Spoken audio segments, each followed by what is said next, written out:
پچھلی قسط میں آپ نے دیکھا کہ مغلیہ سلطنت کا بانی بابر 47 سال کی قلیل عمر میں چل بسا. تب تک اس نے نہ تو ہندوستان میں بہت زیادہ عرصہ گزارا تھا اور نہ ہی ہندوستان کے لوگوں کے بارے میں وہ بہت اچھی رائے رکھتا تھا. بابر کے دور میں ہندوستان میں موجود فن ہم عصر ایرانی فنون سے کافی مختلف تھا اور بابر یہ چاہتا تھا کہ اس کے مصور بھی ایرانی طرز کی طرف رجوع ہوں.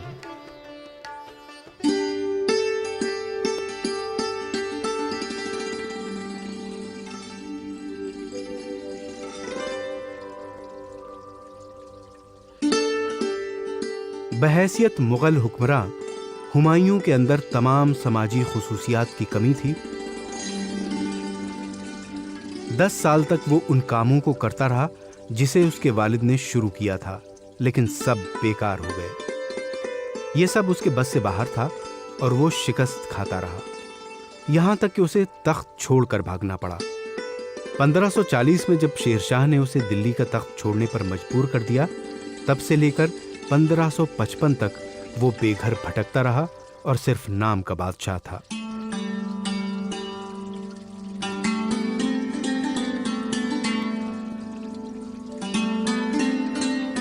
اس دوران وہ فارس میں پناہ گزین رہا اور فارس صفوی حکمراں کے زیر نگیں تھا.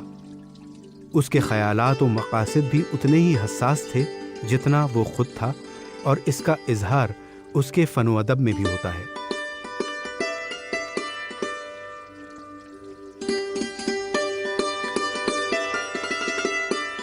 شاہ طہماسپ کے زیر اثر کچھ شاہکار تخلیقات وجود میں آئیں. اس دبستان کے بانی بہزاد کی موت ہمایوں کی آمد سے پہلے ہو گئی تھی، لیکن اس کے بیشتر فنی نمونے اس کے شاگردوں کے پاس تھے جنہوں نے اپنے استاد کی روایت کو برقرار رکھا.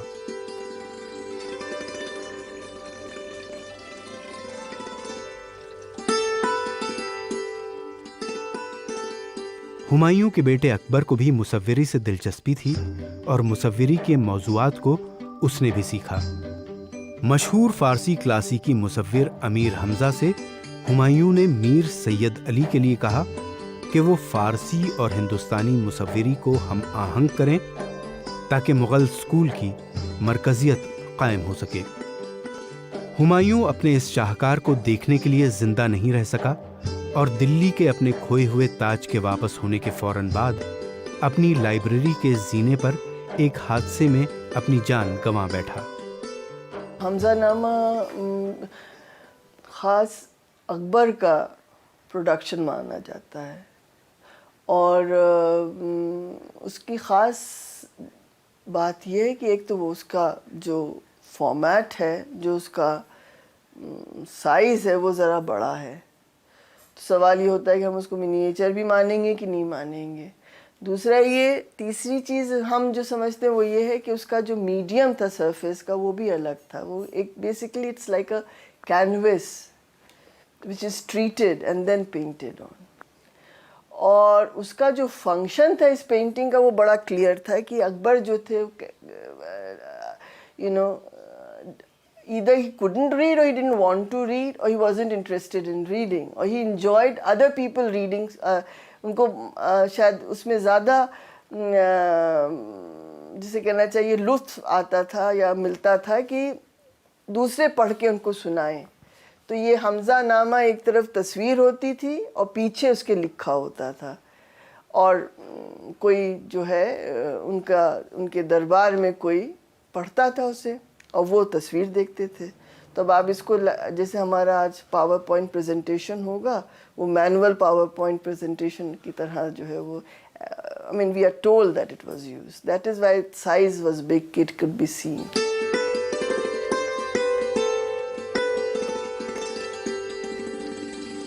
بلا تاخیر اکبر کی تاج پوشی کر دی گئی، لیکن بغاوت کی علامتیں بھی نظر آنے لگیں. اگلے 15 سال اکبر کے دور حکومت کے اپنے اقتدار کو بحال رکھنے میں گزر گئے.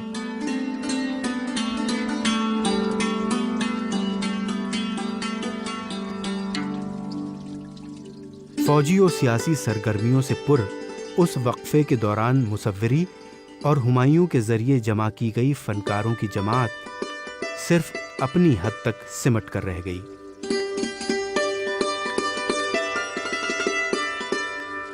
ہمایوں کے بارے میں مشہور ہے یہ سامنے قلعہ، یہ جو پرانا قلعہ ہے، پرانا قلعہ میں اس نے اپنے لائبریری بنایا ہوا تھا، اور اس کے بعد تو یہ personally they were very well read people, Babur, Humayun, Jahangir.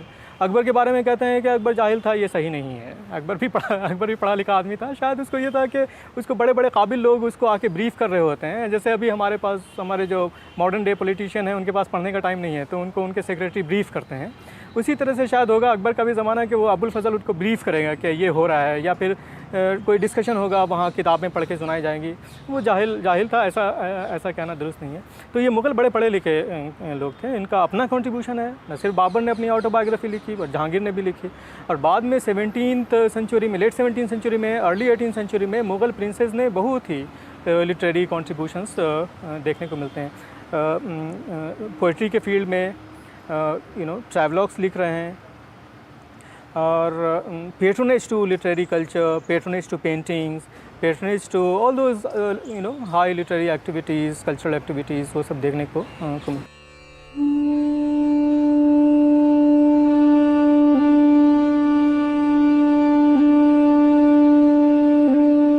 امیر حمزہ کی تخلیقات میں ایک نئی طرز مصوری کو قدم جماتے ہوئے دیکھا جا سکتا ہے، جس کے آگے بڑھنے کا امکان کم تھا کیونکہ ملک تعمیر نو کے کرب میں مبتلا تھا، اور یہ تحریک اسی وقت اپنی تمام تر توانائیوں سے لبریز تھی۔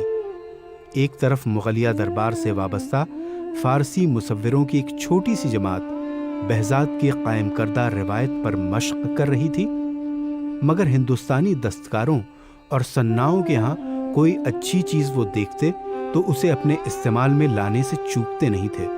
وہیں دوسری طرف ہندو پینٹر جو دیواروں کی پینٹنگ میں کئی پشتوں سے مہارت رکھتے تھے، وہ بھی اس صدیوں پرانے تجربات کو حاصل کرنے اور حکمرانوں کی پسند کی منییچرز بنانے کو تیار رہتے تھے۔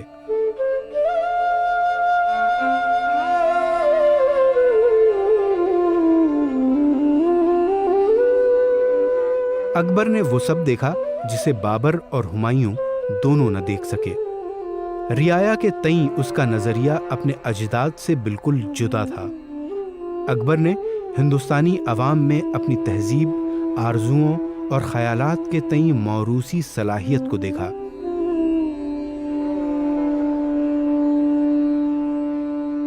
اگر آپ اس کی زبان پہ جائیں، اس کے جو کلر اور لائن اور اس کی زبان ہے، وہ بڑی ہی انٹرسٹنگ ہے۔ اس کو دیکھتے ہی ایسا لگتا ہے کہ ہاں یہاں پہ کچھ ایڈونچر ہو رہا ہے، یہاں کچھ ایکسائٹمنٹ ہو رہا ہے۔ ایک تو اس کی سائز بڑھ گئی، جیسے میں نے آپ کو بتایا تھا کہ اگر ہم چاہیں کہ اتنے چھوٹے فارمیٹ میں پوری اجنتا لے آئیں تو پاسبل نہیں ہے، پر اجنتا اور چھوٹے فارمیٹ کی جو منیچر ہمیں کال سے ملتی ہیں وہ ضرور ہمیں نظر آتا ہے، لنک کہیں نہ کہیں دکھتا ہے۔ اور کیسے دکھتا ہے؟ ان کے جو یوز آف لائن سے نظر آتا ہے، میرے اپنی art historically I would think so.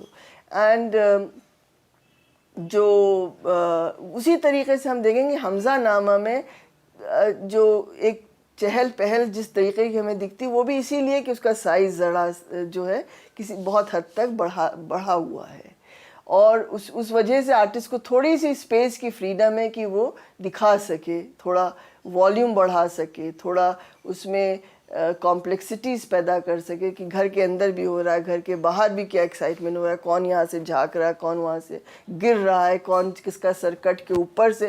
اب اگر اسپیس نہ ہو، when you have the space then اگر سر اوپر سے کٹ کے نیچے آئے گا تو اس کی وہ جو اس کی جو کہنا چاہیے میں کہوں گی violence of that act will be much more profound. So you find that yes Hamza Nama perhaps میرے خیال سے شاید یہ ایک پہلا نمونہ ہے جہاں پہ اس قسم کا وائلنس بھی دکھائی دیتا ہے۔ اکبر سے ایک نیا عہد شروع ہوتا ہے۔ اسے پتا تھا کہ اس کے اپنے اجداد کی سرزمین فرغانہ میں اب واپسی ناممکن ہے۔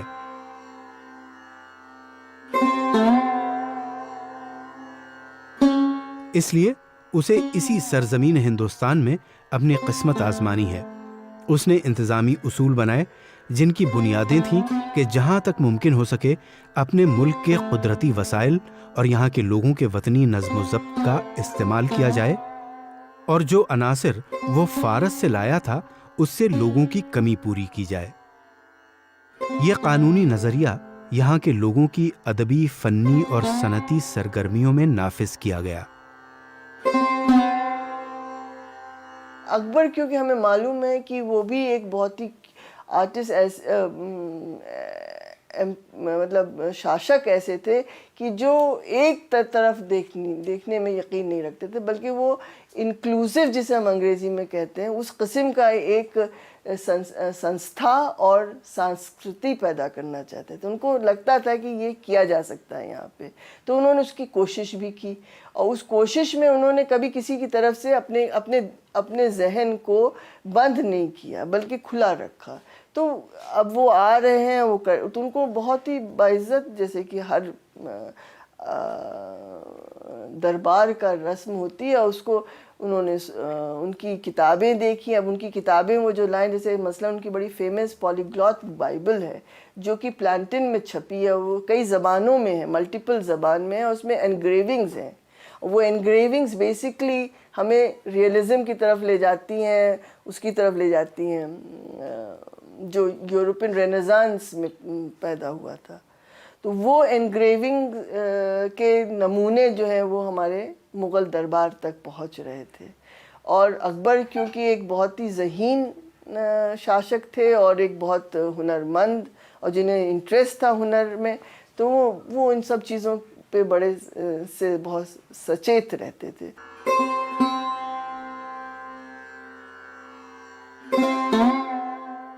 فتح پور سیکری کے شہر بننے کے بعد اکبر نے تمام طرح کے سیکھنے سکھانے کا کام شروع کیا۔ دھیرے دھیرے اس نے تمام مصنفین، شعراء، مورخین اور فلسفیوں کو جمع کرنا شروع کیا، جن کی تحریریں، تقریریں اور مناظرے زیادہ تر بادشاہ کی اپنی ہی نگرانی اور سرپرستی میں ہوتے رہتے۔ اس نے فائن آرٹ کو بھی زندہ کیا۔ پہلی بار مصوری کو ایک مناسب مقام ملا اور اس کا ایک علیحدہ شعبہ قائم ہوا۔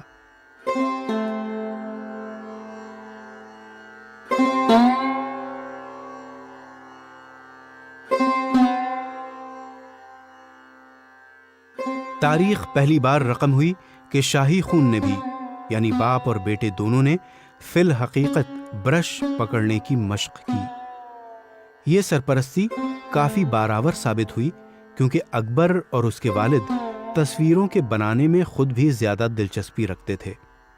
اکبر کی مصوری سے دلچسپی اتنی بڑھی کہ وہ مذہبی پابندیوں سے بھی بے پرواہ ہو گیا اور فن مصوری سے پوری طرح لطف اندوز ہونے لگا۔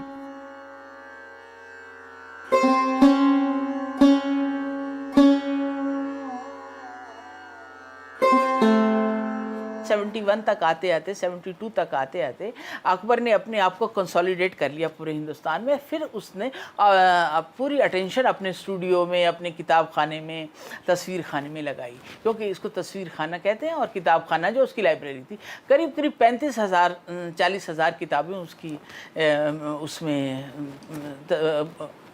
کتاب خانے میں تھیں جو فتح پور سیکری میں۔ اور اس کے بعد پھر اس نے جو پریفرنس دی، اسے لگا کہ ہمیں ہندوستان میں اگر رہنا ہے مغلوں کو تو ہمیں یہاں کے لوگوں سے مل کے رہنا ہوگا۔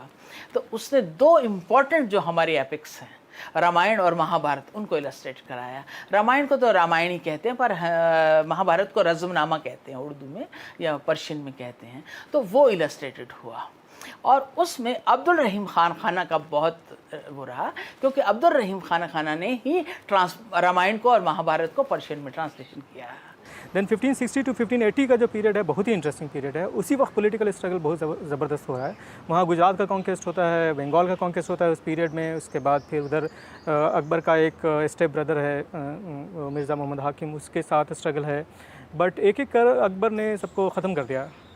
اس کے بعد پھر اس کو لگا کہ اب تو کوئی پولیٹیکل اپوزیشن اس طرح کا نہیں ہے، تو اب پھر کچھ کام کرنا چاہیے۔ تو پھر وہ کام ہے وہ مذہب کے علاقے میں کے فیلڈ میں، انٹلیکچوئل فیلڈ میں، سوسائٹی میں کیسی سوسائٹی ایسی ہونی چاہیے جس میں سب کے ساتھ برابری کا انتظام یہ کیا جائے، یا ہر مذہب کے لوگ جو آپس میں لڑ رہے تھے اور یہ